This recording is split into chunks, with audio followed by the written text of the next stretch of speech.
आगे हम लेट से स्टार्ट होने वाले वाक्यों का पैसिव वॉइस पढ़ेंगे। देखो पैसिव वॉइस बनाएंगे तो एक्टिव वॉइस में अगर लेट दे रखा है तो पैसिव वॉइस में भी लेट का प्रयोग कर सकते हैं। अगर लेट हम हटाएंगे तो उसके स्थान पे मे बी अलाउड का प्रयोग किया जाता है। ठीक है, जैसे सेंटेंस है लेट हिम गो, उसे जाने दो।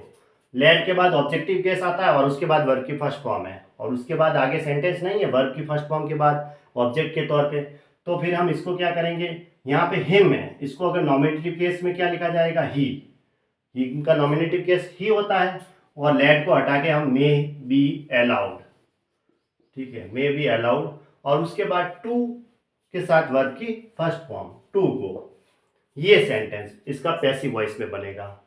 Let him by A camera, ठीक है, उसे एक कैमरा खरीदने दो। तो यहाँ बाई के बाद ये कैमरा भी दे रखा है, ऑब्जेक्ट है, तो फिर हम लेट से इसका पैसिव वॉइस बनाएंगे। उसके बाद ऑब्जेक्ट को आगे लिखा जाएगा ए कैमरा।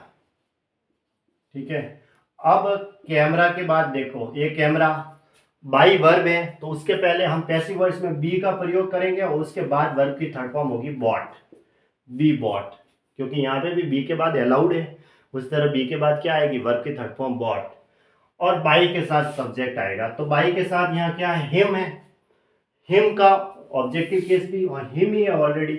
ठीक है, तो बाई के साथ ये हिम लास्ट में लिखना है सब्जेक्ट के तौर पे, है ना। Let him by a book, उसे एक किताब खरीदने दो। तो लेट से स्टार्ट करेंगे क्योंकि बाई के बाद क्या है, ऑब्जेक्ट दे रखा है, लेट से स्टार्ट करेंगे passive voice let. A book को हम आगे लिखेंगे ए बुक क्योंकि ये ऑब्जेक्ट है।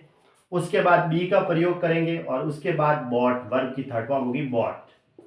ठीक है, और बाई के साथ अब वर्ब के आगे क्या है, हिम है, तो बाई के साथ हिम लिख दो।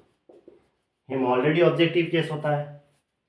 Let me do this work, अब लेट मी उसके बाद डू आया है, let me do this work, do verb की फर्स्ट फॉर्म है, उसके बाद ऑब्जेक्ट है दिस वर्क।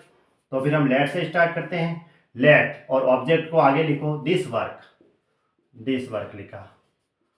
अब वर्ब की थर्ड फॉर्म से पहले हमें बी का प्रयोग करना पड़ेगा पैसिव वॉइस में, तब वर्ब की थर्ड फॉर्म हो गई डन। उसके साथ बाई के साथ सब्जेक्ट लिखा जाता है, बाई के साथ यहाँ वर्ब के पहले क्या, मी है, जो कि ऑलरेडी ऑब्जेक्टिव केस है, तो मी लिखेंगे ऐसे।